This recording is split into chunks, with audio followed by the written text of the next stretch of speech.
You're locked in with the Innovators. Make sure to hit the subscribe button and click the notification bell.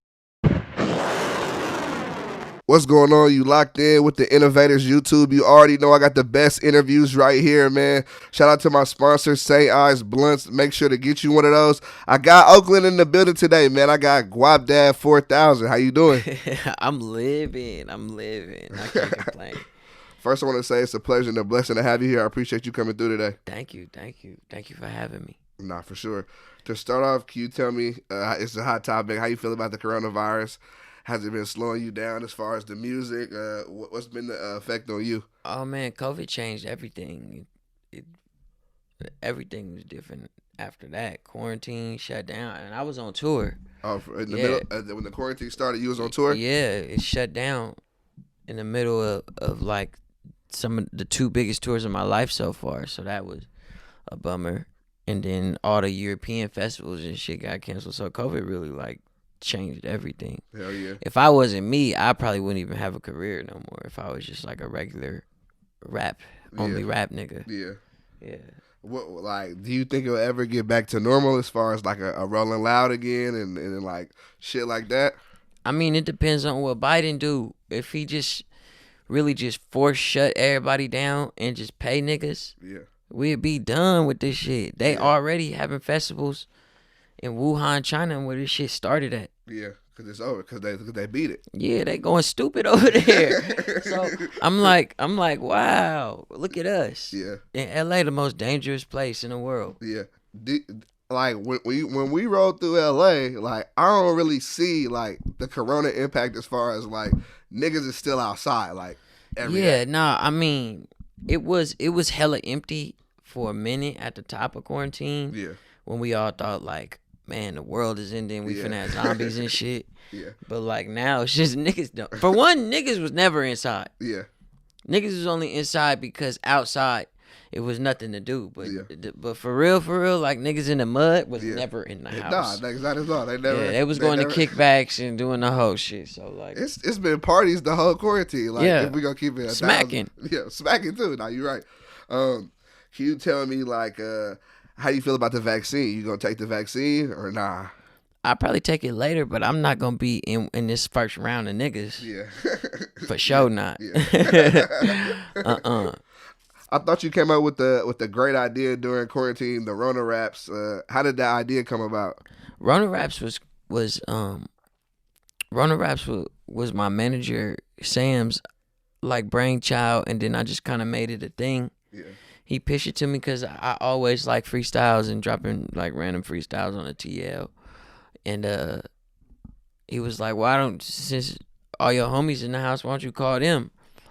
And I got the network and resources to make it happen, so that's what I did. And we had some we had Currency. I know.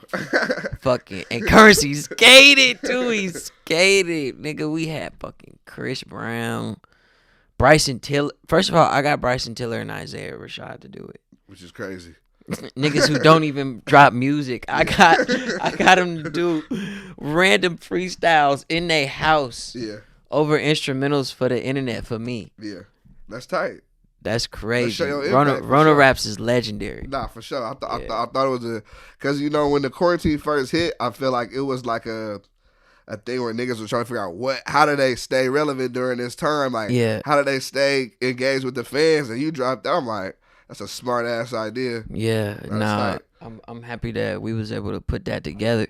It just, the thing why I stopped doing Rona raps is once the world started opening back up just a little bit. Yeah. For niggas, that means it's open up all the way. So, they back in the studio. They, like, niggas is not finna write a 16 at home. And it's just, I couldn't get people to do it. Yeah. I feel that. The world is getting back to motion, but when you did it, it was like, okay, this is a smart motherfucker right here. Yeah, that was something crazy. I should do a whole Rona Raps compilation video. No times.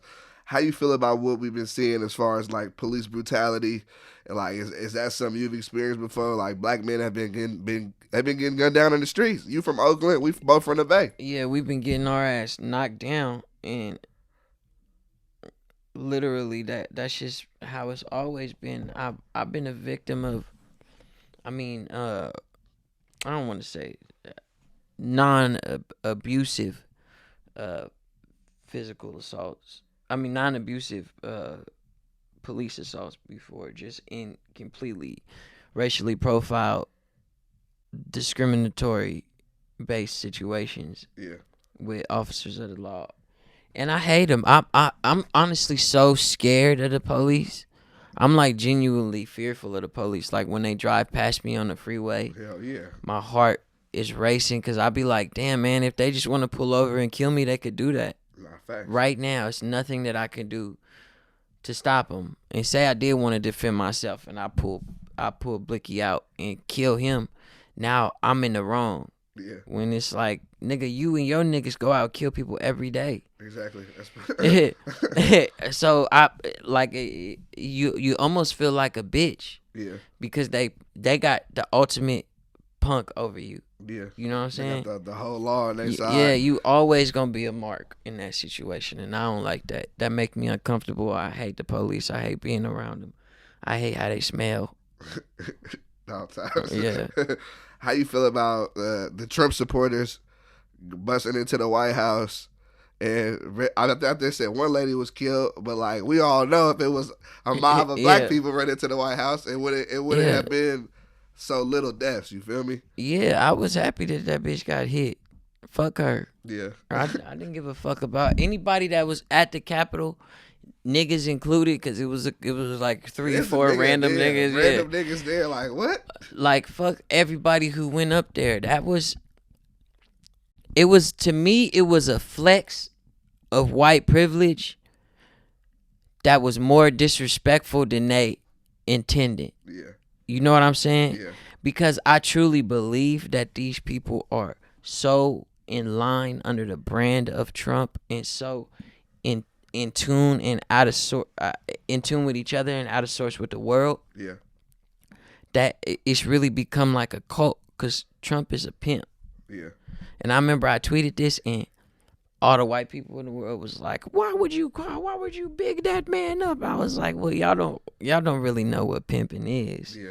It's charisma, it's master manipulation, it's being a wolf in sheep's clothing behind your personality and the way that you speak. Mind you, he's an idiot. He lies all the time, but he's so charismatic. He's such an enigma of a personality that there is a sort of magnetism to it, like whether you want to watch it because you idolize him or whether you want to watch him because you think he's the stupidest fucking person in the world. Either way, you want to watch him. There's a want behind that, and that it stems from him. And those people who stormed that Capitol really follow that man, and that's why I said it was scarier than they intended it to be, because it showed how he was able to mobilize white privilege. MAGA has become such like a strongly rooted brand in all of like the fluff of America. Yeah.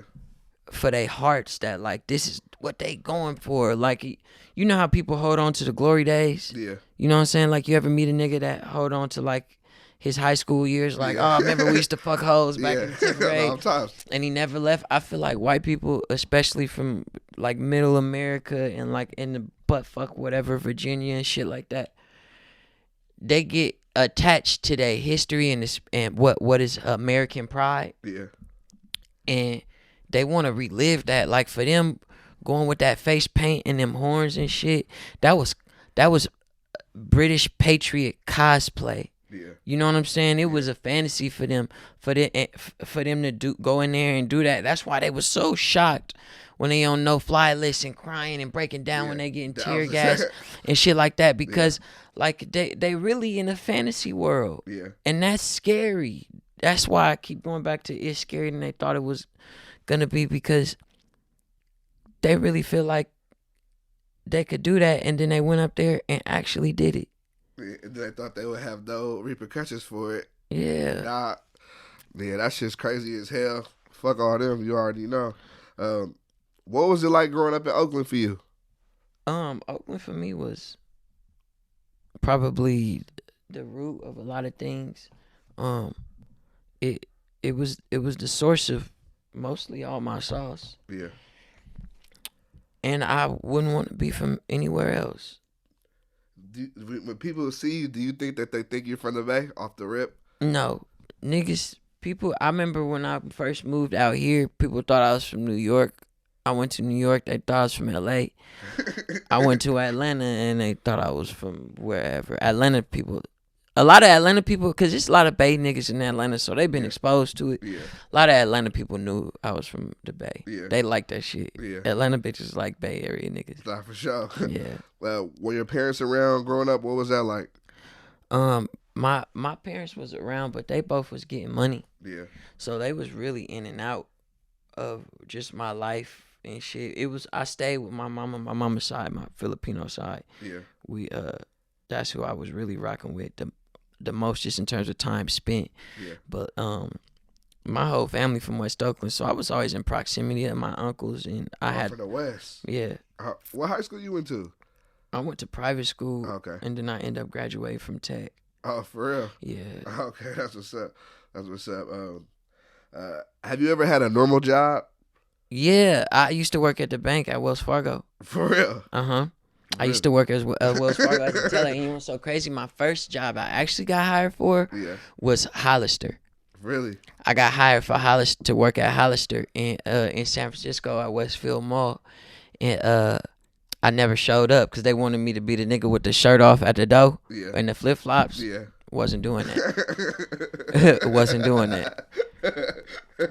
I didn't see myself doing that. Yeah, that's a lot. All day, niggas got to stay there all day. Yeah, and I'm hella skinny and shit. I'm like, I wasn't even like had no type of cuts, just like a random 6-pack because genetics. Yeah. Like, nah, that's not finna be me, Charlie. That's crazy.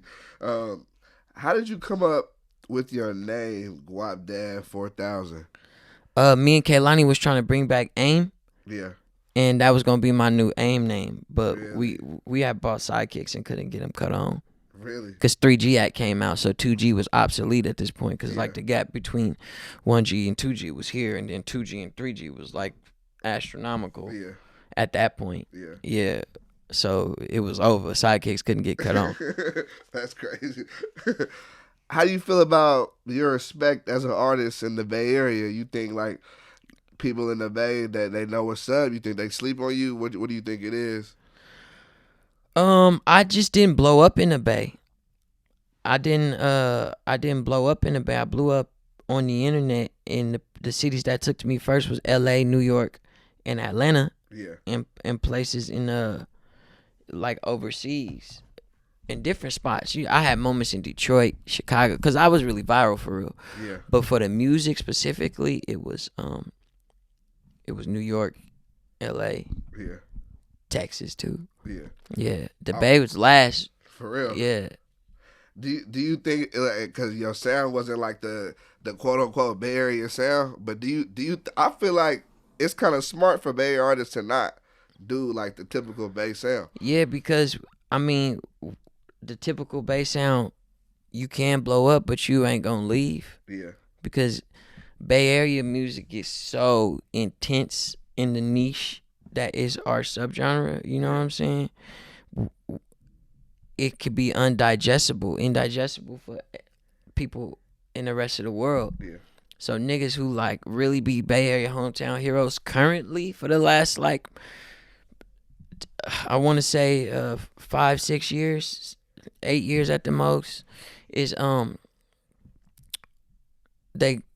that's just some shit that they'll like back home. Yeah. When it can't even get on the radio damn near. You know what I'm saying? It's just too specific. Yeah.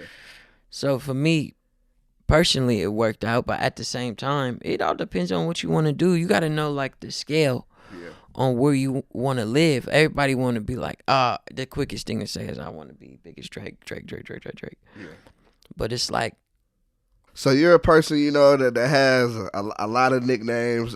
Just to name a few, you got the Ferragamo Falcon, the Balenciaga Bandit. We know there's a lot more. but where do you get these nicknames from? I get them from myself, man. The sauce really starts within me. Yeah. I feel like one day I'll wake up and I'm just a new version of me, so that new version needs a new name. Yeah. You know what I'm saying? Yeah. What's your sign? I'm a Leo. Okay. Okay, the lion. Yeah. How would you describe yourself? Handsome. Handsome. Debonair. Irregular. Yeah. Awkward at times. Artistic. Yeah. Really good at pretty much everything. Were you always like this? Yeah. Yeah. Yeah, pretty much. I've been stuck like this. Yeah. Yeah. I can't help it. Yeah. Can you talk about the pros and cons of being an artist? Pros and cons. I mean, there's a lot. The main con is it's not what you think. Being a rapper is not what you think. In regards to just being a 100% professional rapper. Yeah. With no business ventures on the side, no illegal money. Yeah. Is not what you think. It's all a lie. Yeah. Everything that you think your favorite rapper got and just owns is a lie. How much money you think he makes is a lie. The lifestyle, it's just all a lie. And it's not even a lie that a motherfucker might be doing on purpose. It's just these are the general assumptions of the game that people make because of social media, music videos, and shit like that. Yeah. No, that's real shit. Mm-hmm. So, what was the initial video for you that went viral? I've had a lot of viral moments. I think one of the biggest ones, they always go back and forth, was my 24th birthday 4 years ago. Okay. Yeah. And what was it? The Hennessy and Pokemon video. Okay. I thought I remember seeing that. Yeah. All right. And then, like, were you doing music at this time too? When you were dropping the videos, or just like but niggas wasn't hip to it like they are now? But yeah. Okay, so your Instagram blew the fuck up, and then the music came along with it. Yeah, cause I was already rapping. We was already had moments like back home and fucking with it, and then it that just never hit the same scale as that video that went viral did. Yeah. So it was a constant battle to like balance those two, just to make sure people knew that I was a rapper. I'm a rapper. You gotta like do hella damage control. Yeah. For that type of shit. Nah, not real shit. What was the first song you ever made? Do you know? Yeah, it's called 1000 Degrees. Okay. It was a song I made in a group that I came up rapping with called the YBs, and it was also the first beat I ever made too. Yeah, I wasn't too familiar that you make beats too. Do you still make your beats now, or how? Yeah, I just made a song to a beat I made last night. Oh, okay, what you making your beats in? FL Studio. Okay, no, that's hard. I thought that was pretty hard. 2017, you dropped Scam Boy Color. Who were you at that time? Man, that's a good question. I was figuring it out, man. I was a nigga figuring it out. I had moved out here, lived in the studio, like I'm talking, actually lived in there. Like that's where I was living, and then taking a shower at the gym, or the 24 hour in North Hollywood out here. I wasn't too far away from here. Yeah. I was trying to figure myself out. I was trying to figure my sound out. I was trying to figure my happiness out. I was really lost 2017. Yeah. Like 2013 through 17, I was just like mentally checked out. I was trying to figure it out. Yeah. For sure. How impactful would you say moving to LA was for you? I mean, I'm a famous rapper now. Yeah. You know? Yeah.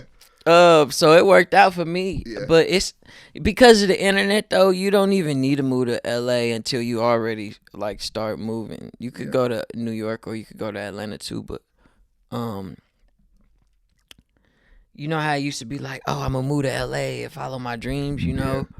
I feel like me 4 years ago wanting to move out here, was like the last wave of it, because the internet and TikTok and shit is just so accessible. You could do that in fucking buttfuck Iowa, somewhere, you know what I'm saying, Hicktown, Alabama, and be like one of the biggest niggas in the world. So you don't necessarily got to move to LA no more, but it definitely did do something for me though. I think yeah, you're right, because with the TikTok and Instagram shit, it don't really matter. I feel like if you like from on the West Coast though, and you trying to do it, like, why not? If you can afford it, then some niggas do move to LA and they can't afford it and they end up having to go back home. Yeah, we've seen that happen tons of times. Yeah. Were people like, how did you deal with, at first people weren't taking you serious as far as the music, like? How did you like get through that? Because people were, I think you said it. You had made a video saying like you were just a meme. Like people weren't taking you serious. Like, did that bother you any? It didn't really bother me. More so than it just was like something that I always had to work around. I'm really like, I'll probably be irritated at first, but I'm really good at accepting things for what they are. Yeah. And just kind of like either tolerating it till time allows me the strength to not give a fuck about it, or I already just like after the first cut just don't even give a fuck. Like scab up and keep it moving. Don't even put a band-aid on type shit. So like that probably was irritating to me at first, but that feeling is so fleeting now that I can't even remember if it was something that I was really pissed off about or not, or more so just like trying to work against. Yeah. No, I got you. How did you get introduced to scamming and the scam culture? My family. Yeah. Yeah, it's just motherfuckers in my family was fucking with what they was fucking with. Yeah. And I was shadowing them because nobody wanted to teach me, Why is that? They didn't want you to be involved? No, because I was a good kid. I was a golden child in my family, like straight A's, honor roll student, anime nerd, art scholarships, all the GATE, gifted and talented programs, like AP, honors, all the shit. Yeah. Private school. Yeah. But I just always been an Oakland nigga. It was so like, especially like when it don't matter what type of academics, what kind of accolades you got academically, when like your family's still in the mud. Yeah. No, what the fuck is a good grade? Yeah. You know what I'm saying? Like, it's cool that this could help me go to college in a few years, but like I'm hungry right now, bro. Yeah. Like right now, and I got my little siblings with me and shit. So it's like, man, identity theft. Yeah. And I wasn't finna sell crack. Yeah. You know what I'm saying? Like my uncles did all that shit, and at the same time, I got little cousins and other uncles who smoked it. My grandma smoked it. So like, I wasn't finna fuck with that. Yeah. I'm one of the products. I'm what like the crack era gave birth to. Yeah. Is the scammers. Yeah.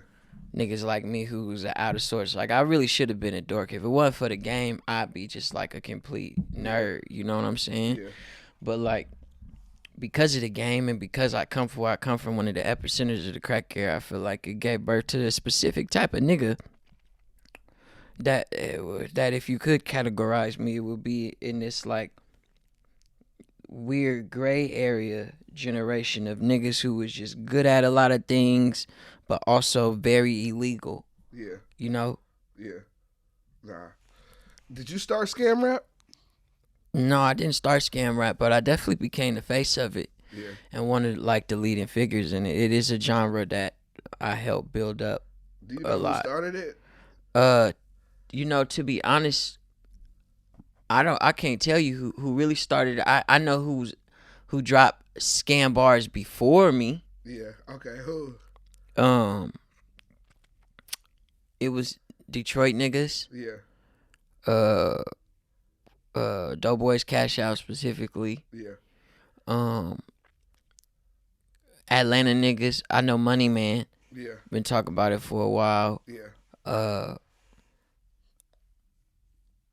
Somebody else that I'm forgetting, it's like a legend, has talked about it too. Yeah. I mean, Future. Yeah. Of course. Pluto done talked about it. Yeah. Shit, even designer technically, you know what I'm saying? Like, shout out to the designer. I love designer though. Yeah. He's tight. He's a talented nigga. He was talking about it. He was dropping, like, niggas been talking about it. But I definitely took that under my wing as, like, this is the branch of music that I'm coming forth in. Yeah. And made it mine. Yeah. Do you, there's like... I'm the biggest streaming scam rapper at the moment, I believe. Yeah. I mean, I don't know what TJX6's streams are like, but he does really well, too. So he might could be over me. I mean, shit, I don't even want to say might. Like, my shit is just so gigantic. He might be, like, millions over me. Yeah. I don't know. But I know he does extremely well, and people also consider him one of the main faces because he got, like, the troll viral aspect of him a lot, too. How do you feel about the guy who made the EDD song? He was an idiot. Yeah, okay. He's a fucking fool. Yeah. Yeah, I thought so too. I was like, I never, like, that's how you know he wasn't a real scammer, though. Like, he got the game and immediately told everybody about it. Yeah. Scammers are stingy. Yeah. Scammers are some of the most secretive people on this planet. Yeah, they keep it to themselves. Yeah, because they don't want to share. Because as soon as the game get out too much, the spot blow up, and then they can't make no more money. And every scammer knows every play is temporary. Yeah. It's all digital. And with digital come patches, bug fixes. Yeah. I struggle with bug fixes. Just try to beat my ashes now. Yeah. But, like, you know, it's always a trial, error, trial, loophole, exploit, patch, trial, and then it go like that. Never-ending cycle. Yeah, that's how scamming works. Some motherfuckers like to hold on to that shit as long as they can. Yeah. Do you ever feel pressure, like, as far as the music, like, to not drop or to keep dropping? Pressure to not drop? You know how, like, no. fans will say if you don't drop, oh, he fell off. Fans will say that. They give a nigga, he don't drop a song for 2 months. The fans saying a nigga fell off, and it's like, nah, we been figuring it out. Yeah, because, I mean, with me, it's like, what fans are really saying that? When I'm trying to develop minds to be like a core fan base, you got your core and then you got fluff, right? Yeah. So your core is the people who, like, already all the time actively engaged with you, stream your shit, like, they ain't going nowhere. You know directly where those people are, shit like that. Yeah. Fluff is people who only hear your shit in passing or, like, via trolls because they young and, like, heard it on Twitch stream or some shit like that. That's all fluff. It's just, like, all the, like, 10 to, like, 17-year-old white kids who just would, like, only have heard your game, your song if, like, fucking Lil Yachty was playing it while he's playing the game, or, like, Kid Leroy, like, was jumping on a trampoline in the backyard while shit was in the background. All that is fluff. They would have only heard you on your bigger releases anyway, because they always miss the middle releases. They not actual fans of you. They just like or recognize when they hear you in different spaces. So, like, motherfuckers see comments from those type of fans and be like, oh, he fell off. Like, no. You just aren't tuned in with it, and you like the term fell off. It's cool. It's cool to say that. But, like, niggas could be doing hella well, and just because, like, you only heard about them when they got to a fight at an award show or something, don't mean that they fell off. Yeah. Not real shit.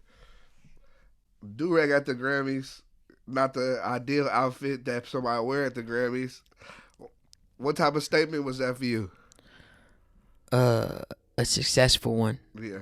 Very successful one. I got posted by every fashion publication in the world. Yeah. You know what it's like to be in Vogue, Vogue Japan, GQ. What, nigga? I was out of here. I'm like, I can't believe everybody is writing about this. This is the cleanest shit ever. Yeah. Ever. And I planned it. I knew that I was finna hit the carpet with that durag on. There's actually a video where I was drunk eating sushi with my business manager, and we were celebrating like being nominated in the album and shit, like going platinum and shit. Yeah. And he was I was like, I'm gonna step out. We going to the Grammys. I need to make a video. So I was like, man, I'm gonna pull up to the Grammys, nigga, with a bottle of Hennessy, a Nintendo Switch, and a 10-foot durag. And I actually showed up with my Switch, a 10-foot durag, and instead of Hennessy, I had a bottle of Don P. I know when I see that shit, I was like, this nigga about to go viral as fuck. Yeah, that shit went everywhere. I feel like you brought durags back in style in a sense. I definitely did, and people in New York need to give my fucking credit. I'm not saying I did it first. Fuck. Yeah. I'm just saying niggas on the West Coast was not wearing durags as fashion. Yeah. Especially because niggas on the East Coast never stopped. Yeah. They always been doing it. They always been about the silk shit. Shout out Silk City. Yeah. They always been on that shit. But no person from Atlanta over was like, man, I want to dress like that when it came to the durag as a fashion piece. Yeah. Niggas ain't felt like that since fucking Dipset. Yeah. You know what I'm saying? Real shit. I brought that over here and made it a thing over here. Yeah, now it's like... Now you would go to a concert, it's white boys and shit like that. Because I remember Ski Mask was doing it, but like niggas wasn't wearing... Niggas just knew that he wore durags. Yeah. He's a face recognizable to durags, and he really put on for durags, but niggas wasn't trying to dress like Ski Mask or some guy. Yeah. Outside of Ski Mask fans who would obviously buy his merch, and his merch probably does hella fucking well. Ski Mask, some guy. But like, it wasn't like a fashion thing. It wasn't trendy. He wasn't on Pinterest. Yeah, them niggas wasn't on Pinterest for outfit inspo. You know what I'm saying? Like, I'm on mood boards with that shit. Yeah. So it's just a different vibe. It's a different vibe. I say that to say though, to humble myself, I do give all glory and honor to those on the East Coast who pioneered this whole wave. Is there like a specific durag that you fuck with the most? Man, I got so many. I mean, but the one at the Grammys is probably my most legendary. I'm finna frame it. Yeah. Oh, that's hard. Yeah. You got to. Frame it. A 10-foot frame. That's just crazy. Yeah. Flossing video. Mm-hmm. Clearly you getting topped in the video. Mm-hmm. What made you want to do that? I was horny. And you were just like, fuck it. The girl was with it. You was like, whatever. I tweeted out. I wanted to do something legendary in my horniness. Yeah. So I said, who want to shoot a video? I need 2 girls to suck my dick in a music video. Yeah. And I let the tweet sit and let my DMs bust. And then by the morning, we had like 180 submissions. Yeah. That's a good feeling. It was cool. I felt like I could have did a little bit more, but it was cool. I mean, we just sorted through. I told everybody what it was. I went and got checked. Yeah. You know, and set it up real professional, like, so motherfuckers didn't think I was just like fishing for head, which I was, but like, you know, on some like creep shit. Yeah. I wanted to do something that was just like had hella shock value. Yeah. And I know Slim Thug did it before, Playboy Cardi did it before, but them niggas only got sucked by one bitch. Yeah. I had 2. Yeah. You had to turn it up a little bit, make it a little bit. So now they're gonna try to come with 3. Yeah. Do people ever like call you a clout chaser, or how do you feel about clout chasing? I feel like a certain amount of clout chasing is necessary for your career, but you can't look at clout.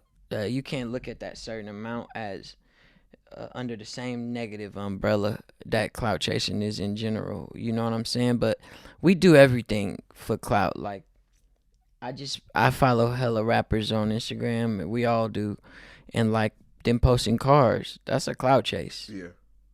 Want you to see it. That's why they got it, to live that life. Unless you know it's somebody like who like Offset. Yeah. Or Xavier Wolf, niggas who be like hella into custom builds and supercars. Yeah. Like, everybody else just got this shit because it's fast and niggas want it. Yeah. You know what I'm saying? That's a clout chase. Yeah, not real shit.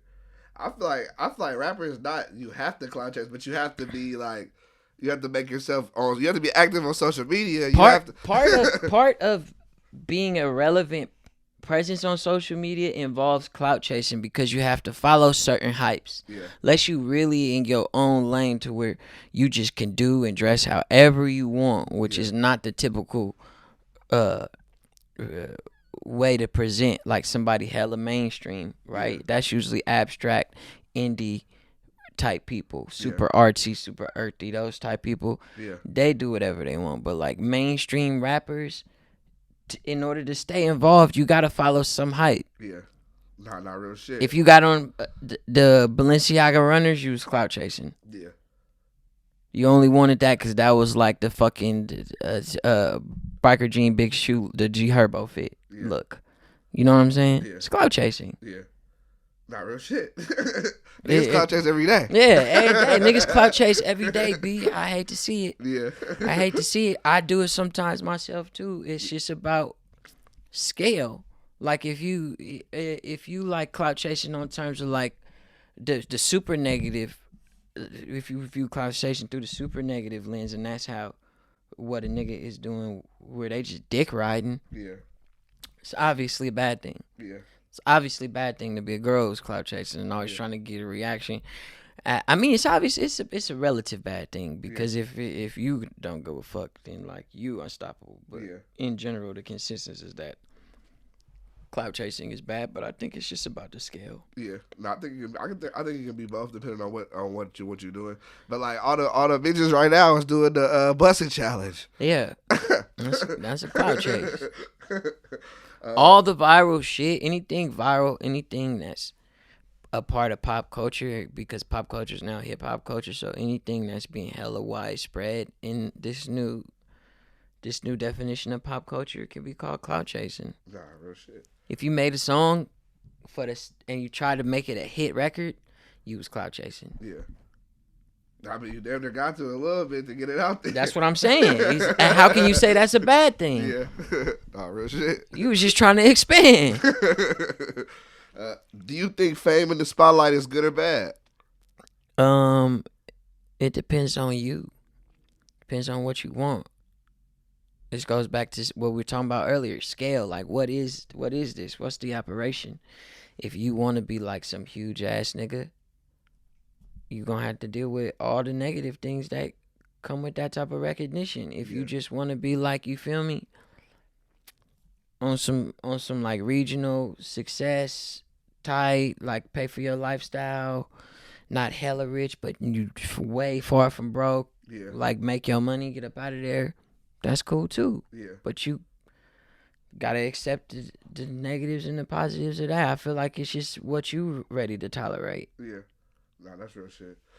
So, how did people react to you when you first started making music? When I first started making music, I was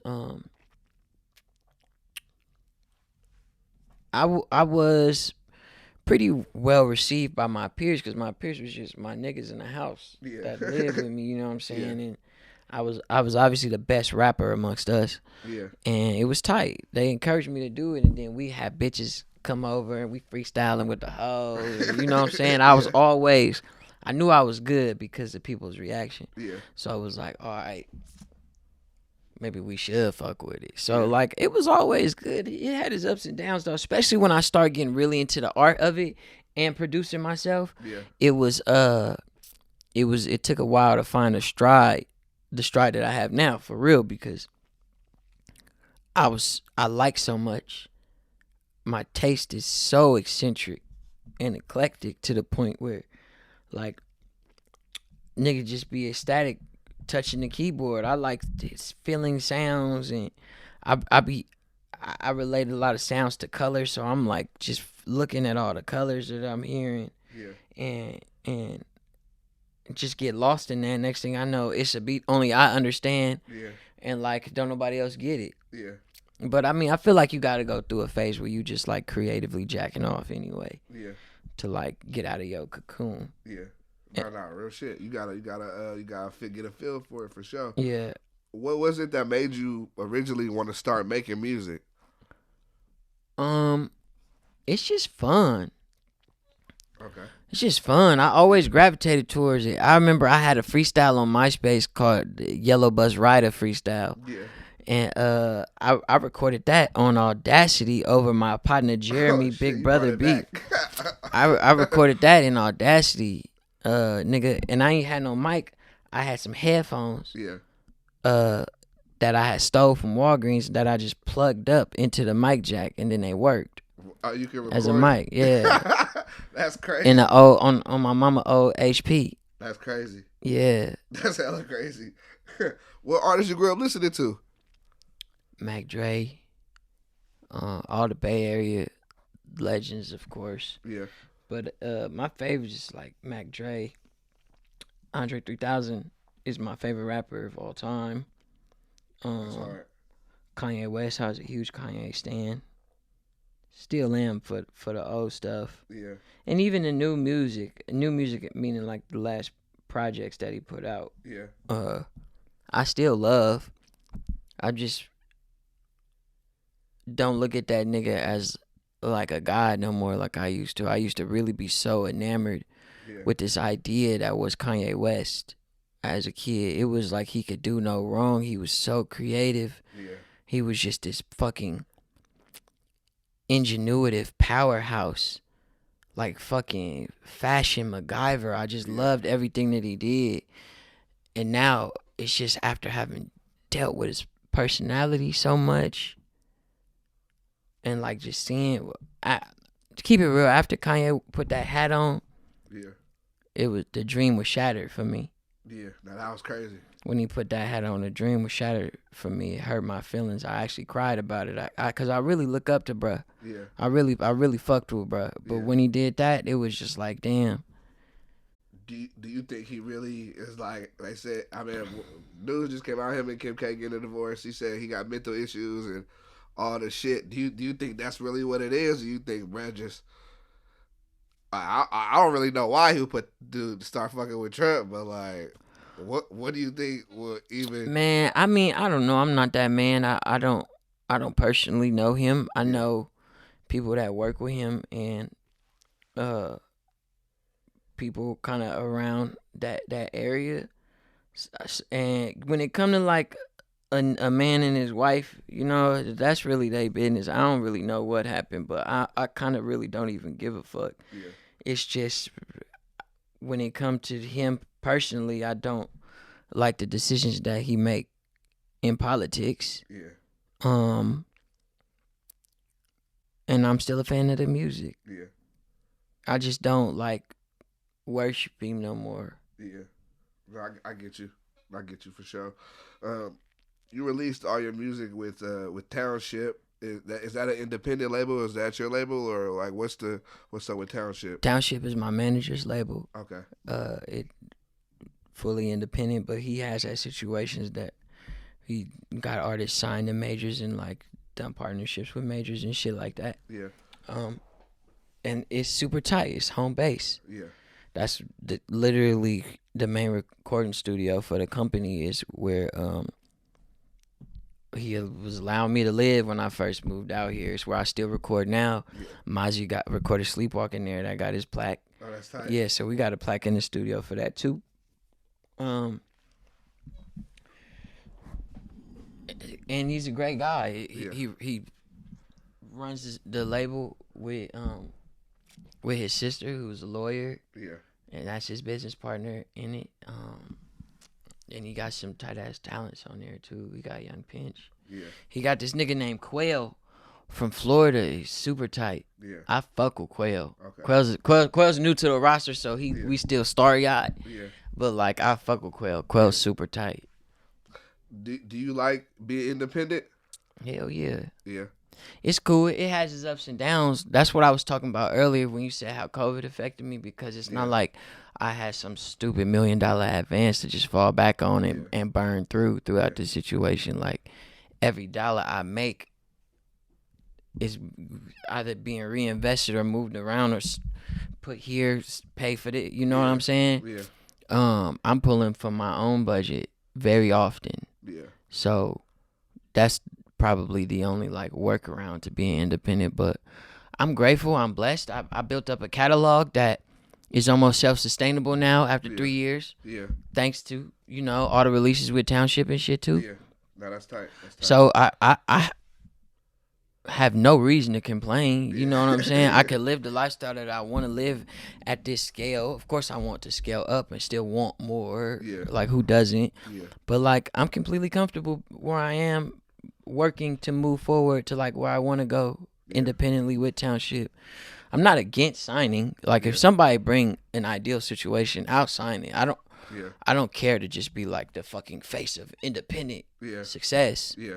But it's just all about, like, the right situation. Right now, being independent and being a Township for me is the right situation. No, I rock with it. I had to ask you that. Can you talk about? I know it's old, but can you talk about the Russ situation and like what were you intentionally trying to diss Russ or?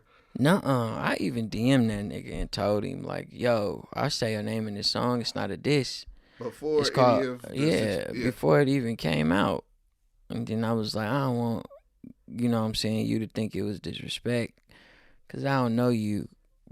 Holla at me if you want to talk about it. Like, if you've even heard it. I don't even know if he had heard it or not. Yeah. Because I had nothing against Russ. I just always thought his situation was hella particular.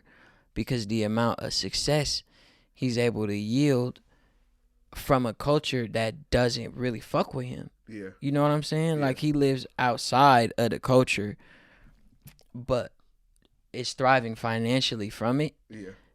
And I think that's super interesting because I couldn't really say, much as I want to, that he was like a super vulture or some shit like that. You know what I'm saying? Yeah. But at the same time, it's just like it was such an interesting case study. Literally, he's a case study to me. Yeah. That's what the bar was about because I even felt like I was in a similar place at one point. How so? Just because back home in Oakland, I hadn't tapped in where I was from yet. Yeah. And I'm blowing up and being famous to like the rest of all the other major markets. Yeah. Except for like this huge one in California that I happen to be from. Yeah. That I haven't tapped into. So I kind of even identified with this situation at that point. Yeah. When I wrote that bar. And the bar was said, "You doing right, but we don't care." I call that doing Russ. Yeah. In my mind, I was bigging him up. Yeah. But he took it as disrespect and decided to do some mark ass shit. Yeah. So when you put the video on the gram, like, do you regret doing that or how do you feel about like, cause like it seemed like right after it happened, you got on the gram, that everybody started picking it up. But like, do you wish like you wouldn't have did that or like? No. I don't really have no regrets, to be honest. My only regret is that if I should have ate and like been energetic and not as hungover beforehand, so at least niggas could have fought a little harder for a little longer. Yeah. But like, honestly, I don't regret none of that shit. Yeah. And it was tight. Russ was an idiot for his timing because he literally try to have me jumped on the fucking day or the day after my album came out. Yeah. So like my name was everywhere. My streams was up. I was a fucking idiot. Everybody was tapping in. Yeah. Yeah. So as of right now, y'all, I know you said you wanted to fade again, and you was a fade nigga, and you just weren't trying to let that slide. Yeah. Is that still the case, or you just moved on from it? Man, I moved into the new year trying not to harbor no hate. Yeah. I still don't fuck with bro at all, and if I did see him, I probably would fire on him. Yeah. But I'm not actively looking for that or pursuing that. It was that shit is over and done. Yeah. I got you. Can you tell me what is your process for selecting beats and working on lyrics for your songs? I really like open beats that just give me room to do or say whatever the fuck I want to say. Like, unless it's just an absolute blap, like, open that shit up. I want less on the music and more of me at all times. Unless the music is just That good. That luscious. You know what I'm saying? Yeah. Outside of that, my approach is however I need it to be. Sometimes I'll sit down and write. Sometimes I'll freestyle. Last night I made a beat on live and then made a song to it, all in like 30, 40 minutes. And I didn't write anything down. I just kind of freestyled the top line and then memorized the cadence and let the words come to me. Yeah. I feel like I've seen you record though at DTV studio before. Yeah. Your process is pretty dope. I go in there. I like to get in front of the mic as fast as possible. Yeah, I remember that. Yeah, I get in front of the mic as fast as possible. I was like, you finna go in there already? Yeah, all my ideas is right here. I need to get in front of the mic as fast as possible so they can start flowing out. I can start formulating the words, trying to figure out the bars, because I'll have a cadence. And as soon as I get the cadence, I'm like, all right. Or I had a melody, and then I'll get the cadence to that melody. And then as soon as I get that, I'm just mumbling that until a bar pop up. Yeah. And I like to be really clever. I'm a nigga that really like to rap, so yeah. I got to be on my toes with that shit. And you usually get your best shit when you thinking with your first mind. Yeah. Nah, that's true. I feel like when you overthink shit too much and fuck it up.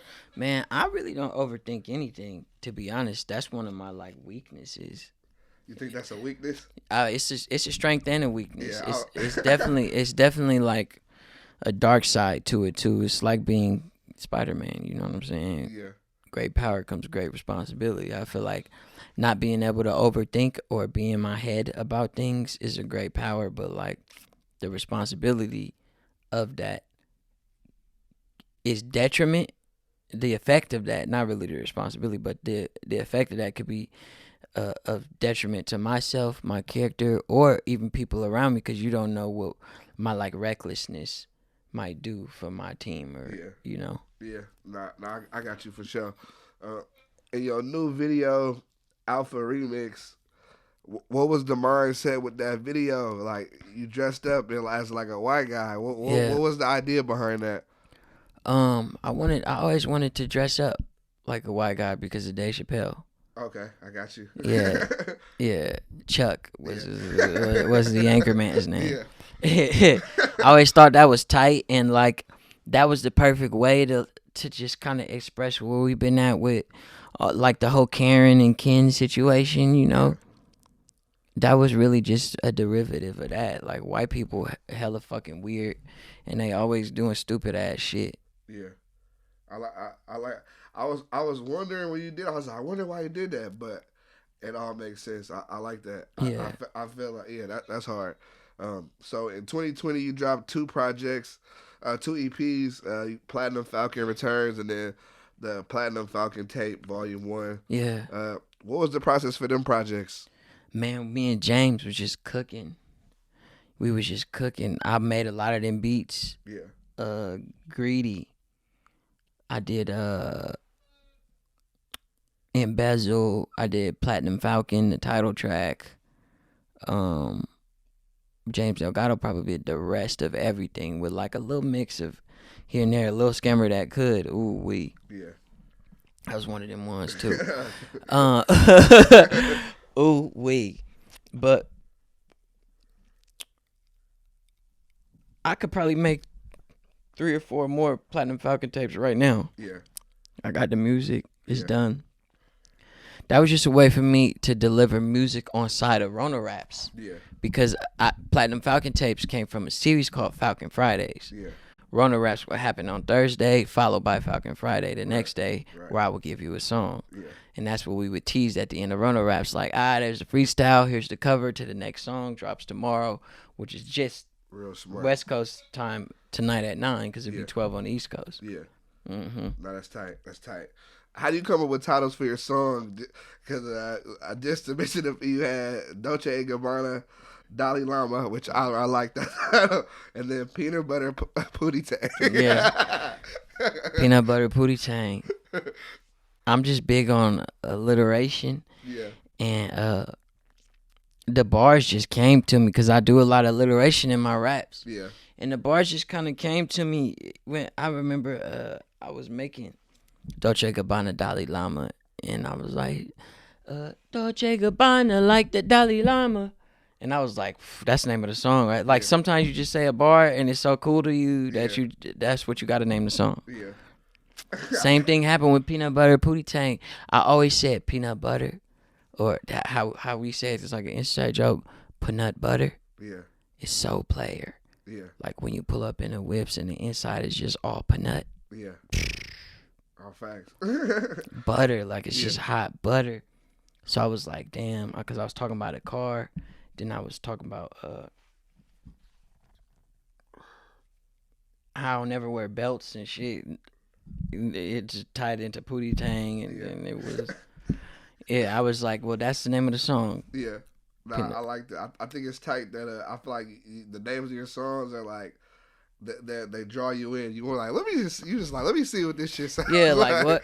I remember on one of the tapes we put "Orgasm Full of Pain" on there, and people, that name was going around because people was like, what the fuck is this name? A lot of people thought it was stupid. It's funny because things that people don't like, I never look at it from that. Like some people say, oh, this is goofy or this is whimsical or what is this? They get so confused. Yeah. And it be like, oh, it don't matter if you get it or not. That shit was tight to me to call some Orgasm Full of Pain. If you would listen to the song, it's about gentrification and all of this beauty that was tarnished by white people moving in. You know what I'm saying? And they move in neighborhoods and they beautify it by their standards. It's so beautiful, and for them orgasmic, but for us it's painful. So that's where that reference comes from. Yeah, that's deep. That's deep. That's hard. I fuck with that. I fuck with that for sure. You didn't drop a full project in 2020 as far as like a studio album. Yeah. Why was that? Just waiting. I'm finna drop. I think in a couple months. Yeah. I got a whole album with Illmind called 1176. Okay. Which is the address to the house. 2021. Yep. What else can the people expect from you as far as the music in 2021? Shit, man. I mean, I'm just swinging for bigger records this year. Okay. I'm making big music. Like I already spent the last 3 years trying to prove to niggas that I was like a tight ass rapper. Yeah.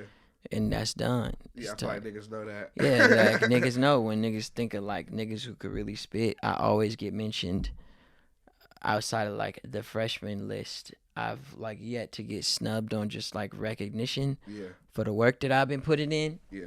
And that's a beautiful thing. I feel like I don't have the same chip on my shoulder that I used to have to like try to be fucking Wayne, Drake, or Cole. Yeah.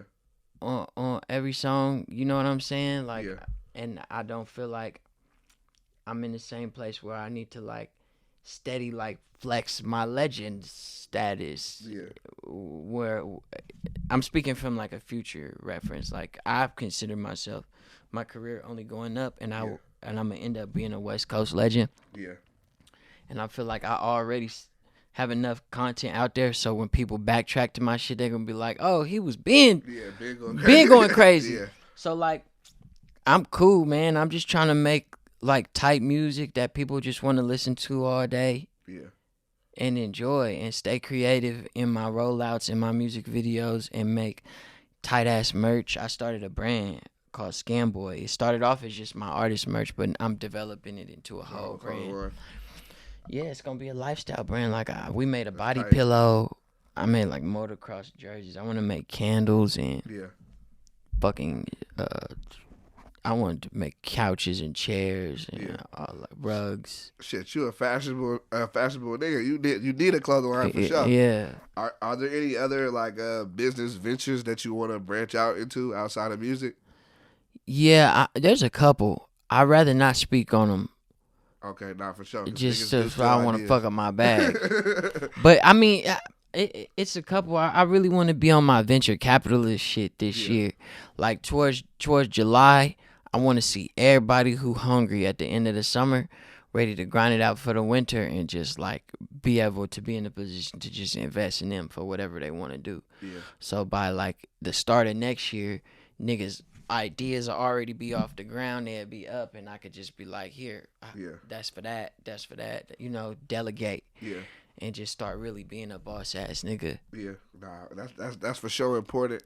In 2019, you had 3 tracks on the Dreamville project. What were those sessions like? I had more. I think I had 5. Oh. Yeah, I had 5. I was featured as Guapdad for 1,000 on 3, but I was also on 2 more. Okay, my fault. Nah, it's cool. Cause like some people don't know what Joint Gang is. It's me, Buddy, Smino, and Jit. Yeah. It's also a lot of people. It's Earth Gang. I think Joey Badass is in it now. Yeah. Shout out to DJ Dark Knight. My brother, I missed that nigga, man. Tour was so fun with Dark Knight. A lot of people don't know that's what Joint Gang is, so I'm on that one too. Yeah. Them sessions was crazy, dog. Really crazy. Like, you couldn't imagine the pressure. I do feel like there would be a lot of pressure in those sessions. Pressure was heavy. And it's right there. It's on your necklace. Yeah. You either got to put it on and don the mantle or let somebody else battle for the gauntlet. Yeah. That's what I would imagine it to be like. I feel like it was like everybody is trying to pull their best out. Like, yeah, it was like, you watch anime? I have a little bit, but not fully. Or then what else can I compare it to? Every time you stepped up to the booth, it was a title fight. Yeah. Mayweather versus Pacquiao. Every time you walk into the room. Yeah. Period. Yeah. No other way to put it. Yeah. I feel like though, as an artist though, those are like defining moments. Like when you go in, you know, like this is a big moment. Oh yeah, no, it was definitely some hyperbolic time chamber shit. Like either you didn't fold and you came out 10 times better than you ever was because you was able to adapt and apply your talent and expand in that moment, or niggas was looking like origami cranes. Yeah. Folded like a motherfucker. I like that one. Origami cranes. I like that one. You also dropped Dior Deposits. What was the mindset when you was putting that project together? Man, I wanted to give people...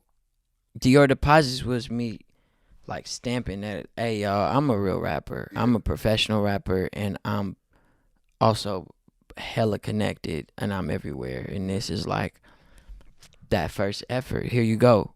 Enjoy the music. I love Dior Deposits. Yeah. I love it. I feel like we really, I never worked so hard in my life. Yeah. I like to, a lot of times, I mean, I don't like to, but a lot of times I feel like I water it down and when people ask me about it, but I ain't never worked that hard in my life. Really? Yeah. And when you say worked hard, as far as like, man, it was it or what? Just everything about it, man. From making the songs, going back, writing second verses, remixes, learning what I feel like a mix should be like, learning the industry behind it, press runs, release parties. I did 2 release parties on East Coast. Wow. In the middle of being on tour. Wow. While I was getting ready to go on another tour before I would then go on another tour in Europe. I did 4 tours in a row at the time of releasing Dior Deposits. While being on tour, while moving into a new house, dealing with my family we had lost the house that I grew up in. That's the picture that's on the cover was from the party of the last day. Yeah. We had the house as ours legally. Yeah. And it was a lot. Like my dog died. Yeah. It was just and that was my dog what type too. Of dog was it? Boston Terrier. His name was Nova. I'm finna get him tatted soon. Yeah. But it was more than probably more pressure than I ever felt. Yeah. I was doing more work than I had ever done in my life. Yeah. And you wanna know something so crazy too? What it is about that? People say that they ready to do this shit for real. Yeah. And I was having a talk with my manager, and he was like, Dior Deposits was the hardest you ever worked in your life, correct? I'm like, yeah, hell yeah. What? He like, and it's crazy that only got us to this notch. Yeah. And your goal is this notch. Yeah. You know what I'm saying? Yeah. And this is like therapy level pain, stress, strife, blood, and hard work for me to get there. You know what I'm saying? Yeah. So niggas really, if you watching this and there's some shit that you really want to do, that's what we talking about. Yeah.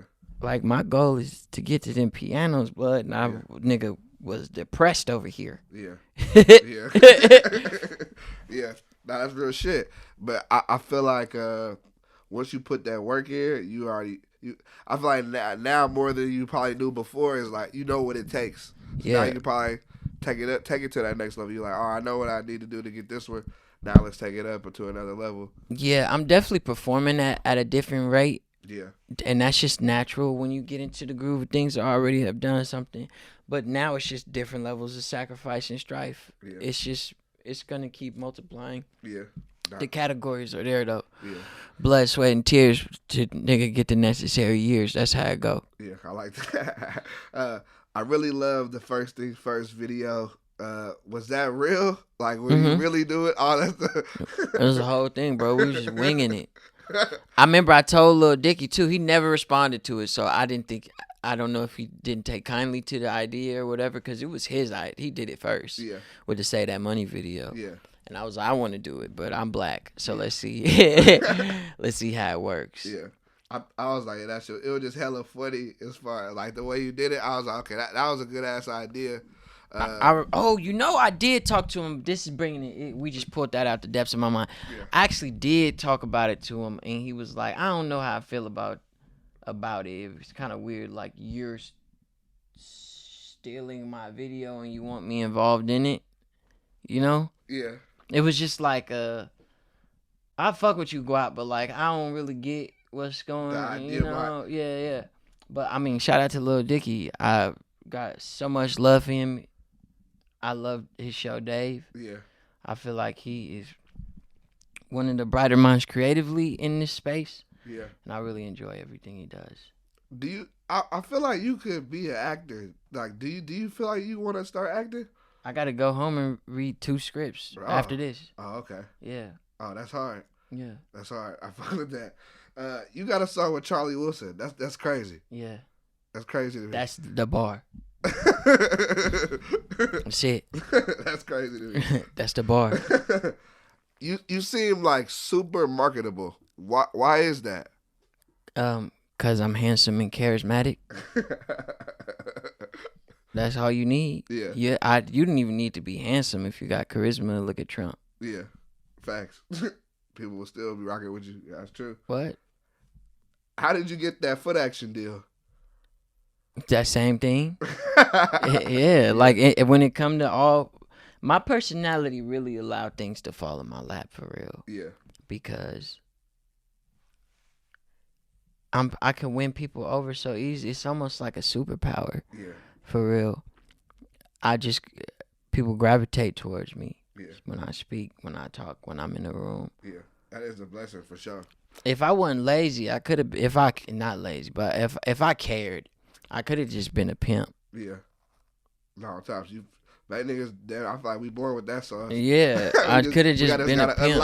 Do we want to unlock it or not? Yeah, it's just like, I want to use that mode. Yeah.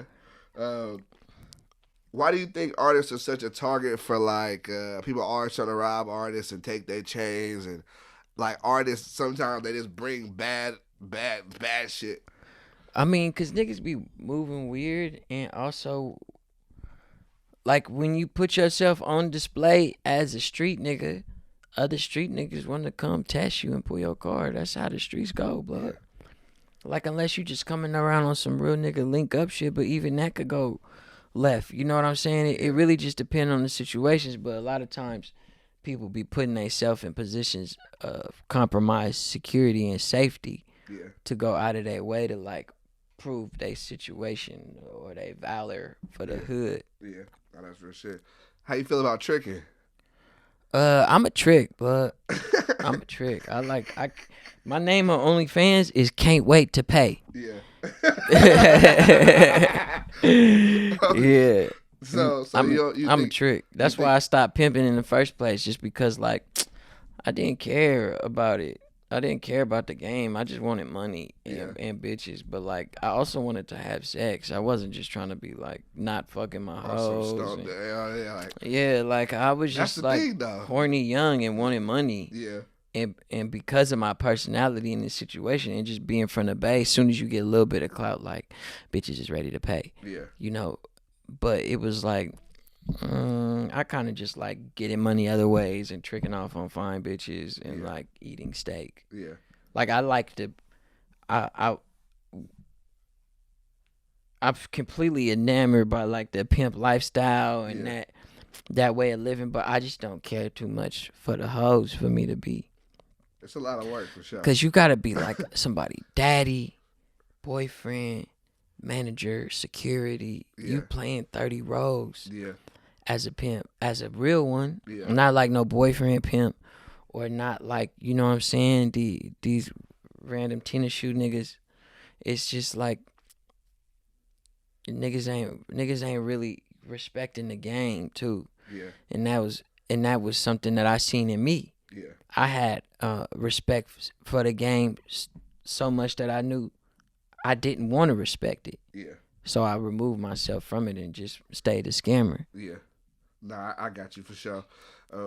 What are your hobbies outside of music? I paint. I'm cooking a lot now. Right. I'm cooking a lot. What's the thing you've cooked that you like the most so far? Man, it always changes. I'm always trying different recipes, getting like the little food boxes in the mail, trying they shit. Yeah. Turning that subscription off, go cook some other shit. Like I be just cooking, man. Yeah. Cooking. I'm really into seafood though. I really like fish. Yeah. Searing fish. I got my whole salmon regiment is down tight. Trout, sea bass, especially. Yeah. You could play with a lot because you could do a lot of sweeter flavors. I be doing glazes and all type of shit with sea bass. Yeah. That's tight. I just did a sesame glaze on a sea bass fillet the other day. It was delicious. Chef Guap. I fuck with that. Do you believe in aliens or ghosts? Yes. Both? Mm-hmm. You ever seen some crazy shit? I even believe that it's probably like ghost aliens. I don't know. I when it comes to the supernatural specifically, my grandma was a nun. Oh, she is a Catholic nun, a third order Catholic nun. Yeah. So we always been like a center of prayer for just our family and the community. Yeah. And being a center of prayer, like an honest one, not like a church to where it could be kind of tainted, just like maybe a lady in a church. You just always go to her house because she gonna pray and like cook food. You know what I'm saying? That's the type of environment we had. Yeah. It's really like a refugee camp for niggas. Like all my friends who was doing bad, they could come over, like eat over here, you know, use the shower, stay there. Like we really was rocking. Yeah. And because of that energy, I always felt like there were multiple presences in the house at times. When I remember I was a kid, I used to see like shadows run across the walls and shit, crazy shit like that. Yeah. Orbs and just like different. I had experiences where a whole box of tea flew across the kitchen. What? Yeah. That's crazy as fuck. I remember I was upstairs making some tea. And the tea goes on the back wall, right? And the counter's about 3-4 feet long. Yeah. So I put it on the back wall next to the sugar, stacked on top of the rest of the tea. But I turn around, that motherfucking tea box said, what's going through your mind when that go down? I looked up, and I was like, if it's something in here right now, let me know. Holla at me right now. I swear to God, I said, what you want, a prayer? I'll pray for you. I like, what's going on? Yeah. And I felt the coldest chill of my back. Like literally somebody like dropped ice down my shirt, but in reverse, just like from the top of my ass up to like right underneath my shoulder blade. Yeah. It's freezing. I looked at the ceiling like something dripped or something, like it was hella cold. And then I just dropped to my knees right there and said a prayer. Yeah. And then I went downstairs and the door slammed. I was freaking out, bro. Crazy. I was freaking out. The door slammed and I thought it was my little cousin playing too much. I was like, bro, what is going on? Yeah. This nigga was not there. I was home alone. That's crazy. And it's a West Oakland Victorian style house, so it's not like we got central air. You know, people with like AC, if you open the door and close another one, ain't like it'll do it. A lot of houses today don't have AC. Yeah, we don't got that shit. Right I didn't even know about, because I remember I told this story to somebody else, and they was like, well, that happens all the time in my house. I was like, yeah, nigga, because you grew up in Arizona. Yeah. Y'all all got air conditioning. Nigga, I'm from the Bay, we just open the windows. Nah, that's real shit. It's hella funny because my cousin family, they grew up in the West, like on 24 Linden, right by Mac. Yeah. They had the same kind of style house. There's no AC in them houses for sure. Yeah, it's no Victorian architecture wasn't even built or standardized to house some type of central heating and cooling unit that went out through the house. Yeah. Now you right though. A lot of places, a lot of motherfuckers in the Bay don't got AC to this day. Yeah, till this day. It was like, nah, that was a ghost, but that's crazy. Yeah, so I do believe in all of that shit, and I'd be stupid not to believe in aliens. Yeah. Absolutely a fucking fool. It's just like a scientific thing, regardless of what Neil deGrasse Tyson wants to say. But he the only black fucking super genius that we got in media. Yeah. Of course the government ain't fucking with him, telling him what's going on, but like they release information of UFOs and shit all the time. Yeah. Nah, that should be crazy as hell. The government's supposed to make some type of announcement about it soon, where they're like supposed to release hella shit. And we all know, they know exactly what's going on. They probably just gonna baby feed us until we are ready to accept it. Yeah. And at this point, like in the middle of a pandemic and all of this national unrest and shit, I feel like it's not even too much though. It's so just like another notch on the belt at this point now. Like, as long as they don't feed us too much information, niggas is gonna rock with it. Yeah. It ain't nothing but a pebble and a pile of gravel in the middle of a pit at the bottom of a mountain. Yeah.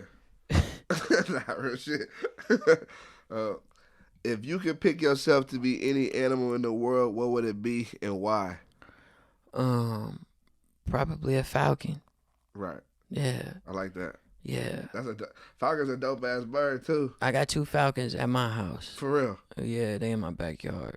And they've nested cage over your backyard? Or they in the cage?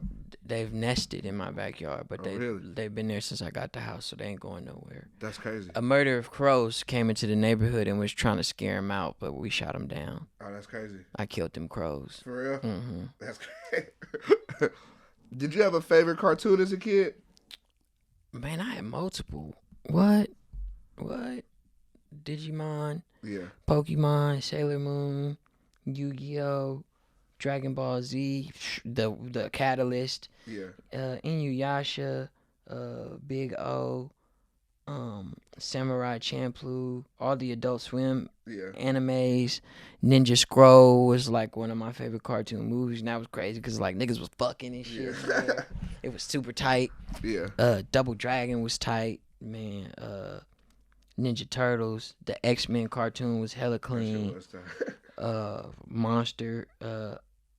Monster Rancher was the name of the show that I used to fuck with. That was tight. Yeah. I could go on forever. Don't even get me started about American animation, Dexter's Laboratory, Johnny Bravo, Powerpuff Girls. Yeah. All the cartoons made by Gendy Tartanovsky, who's one of my favorite animators. He did Dexter's Lab, Samurai Jack. Yeah. Samurai Jack was hard too. Yeah. I've been Disney Channel with Proud Family classic. Yeah, classic. You know what I'm saying? All the Nickelodeon shows too. Can't forget about Nick. Yeah. Hey Arnold. Classic. Kids Next Door was a classic to me too. Yeah, Kids Next Door. What? My favorite number is 4. For real? Yeah. Just in general. Yes, it's just always been 4, so I hella identified with number 4, and he was cool too. He was a nigga who wanted to chunk him all the time. And he always had like his weapon would always be something to punch something with, you know. He was. Yeah, I fucked with him. He just wanted funk, and he was just like fucking with his niggas. Yeah. He was rocking with the Asian bitch too. They was doing their little thing, and his hair was yellow. Yeah. And yellow's my favorite color. So when I look at it in cartoon form, I don't process this as like blonde hair. Yeah. His hair is yellow to me. So I fucked with that. Yeah. Yellow hair, orange hoodie, blue jeans, Yeah. white shoes. He fitted. He going crazy. He was going stupid. You was on the Too Short new album.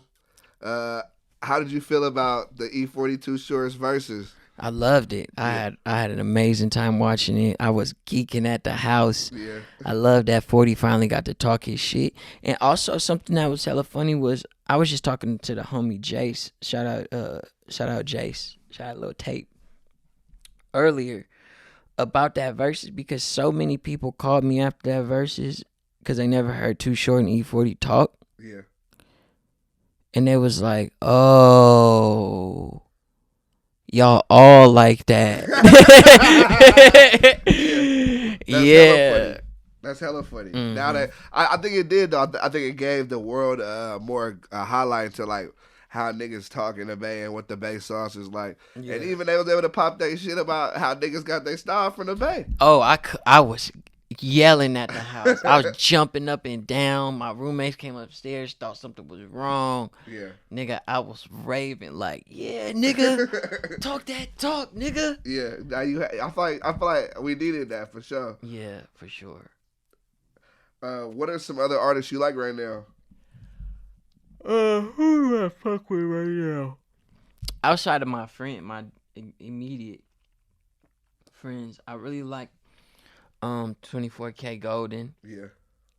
We met from via this dude Pepperboy, and his rise has been crazy. Yeah. I've been just taking time to like listen to niggas who got the light right now. He one of them. Yeah.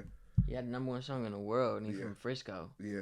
The funny thing about 24K Golden is I interviewed him in like 2019 before he blew up, and we used to kick it and shit.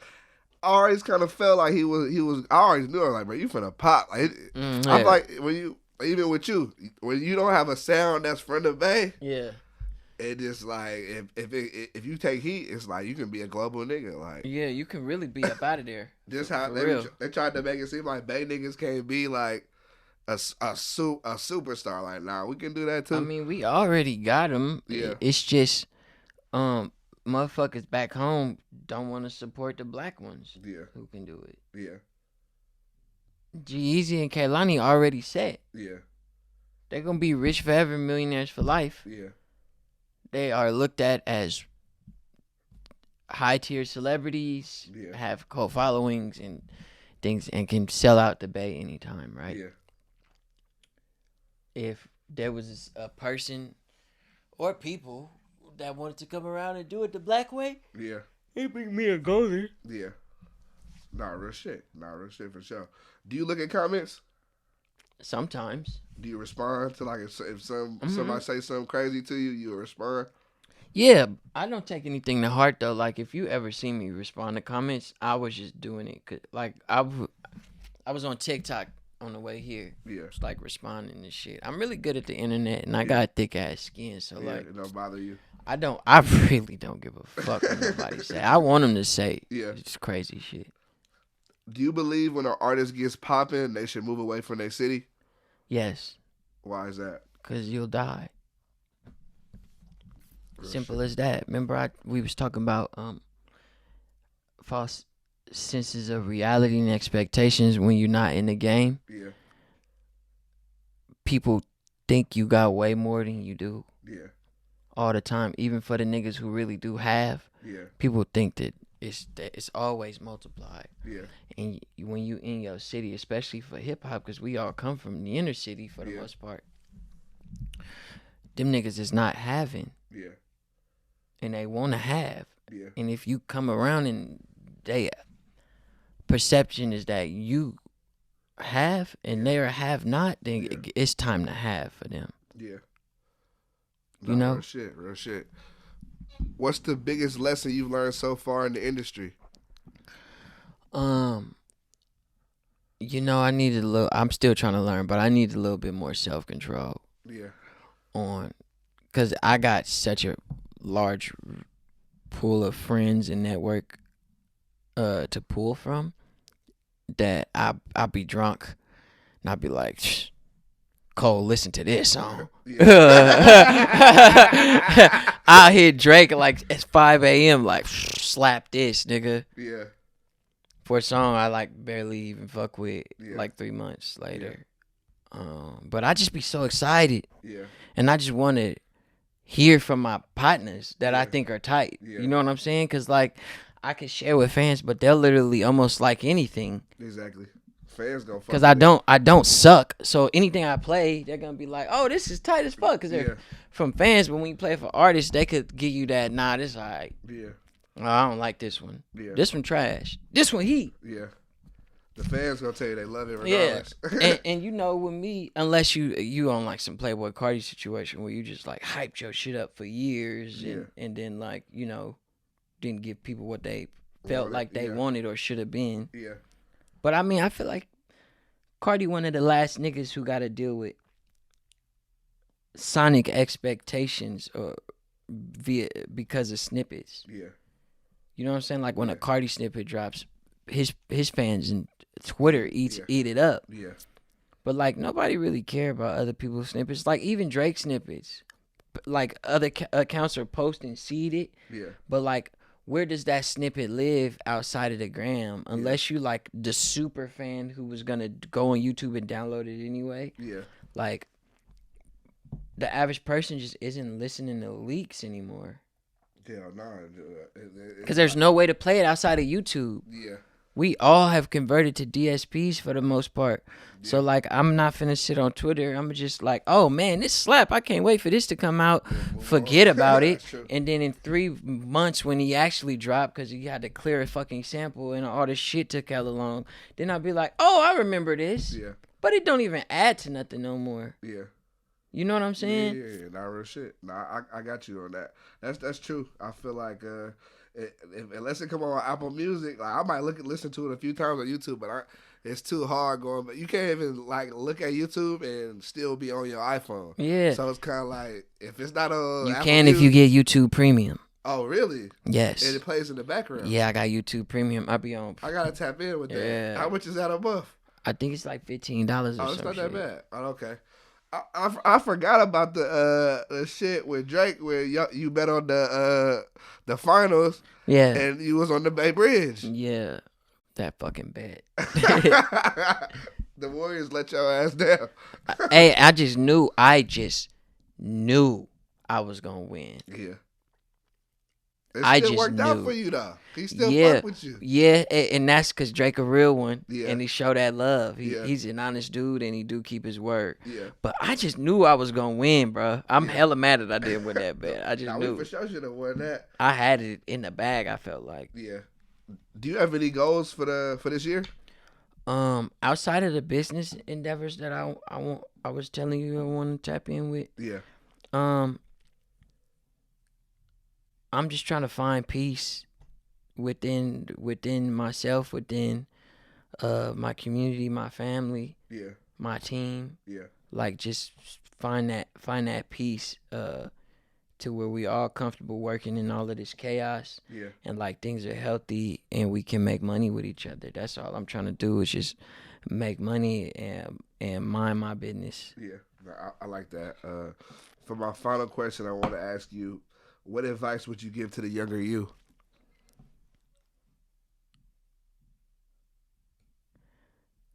Man, honestly, probably nothing. Really? Probably nothing, man. I'm so grateful and so happy for everything that I've been through to still be here and fuck with it. I wouldn't give him no advice. I'd probably just watch him. Yeah. Like if I could go back, that's what I'd do. If I could go back in time, I wouldn't change shit.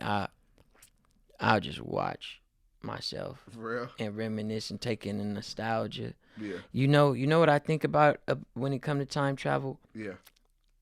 There's so many moments in my life that I can't remember. Yeah. and they come up in different spaces when you see a candy you haven't seen before, or like that conversation with Lil Dicky that I recalled randomly, right?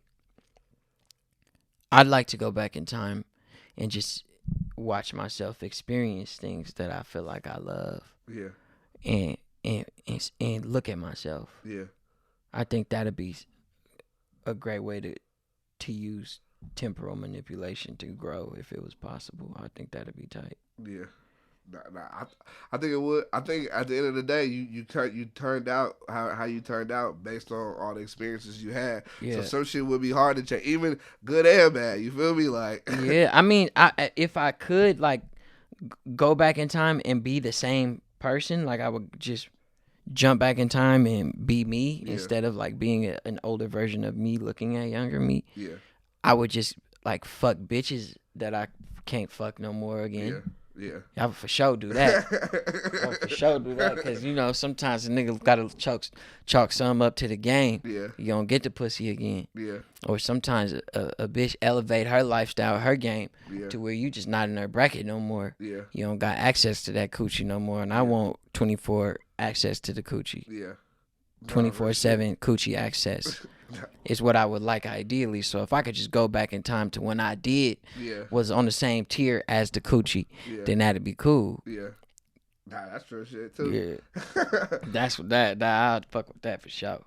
You got any final words for your fans? Man, just do what you want to do. You could wake up dead right now. Just go outside and do what you want to do and do it hella tight. Yeah.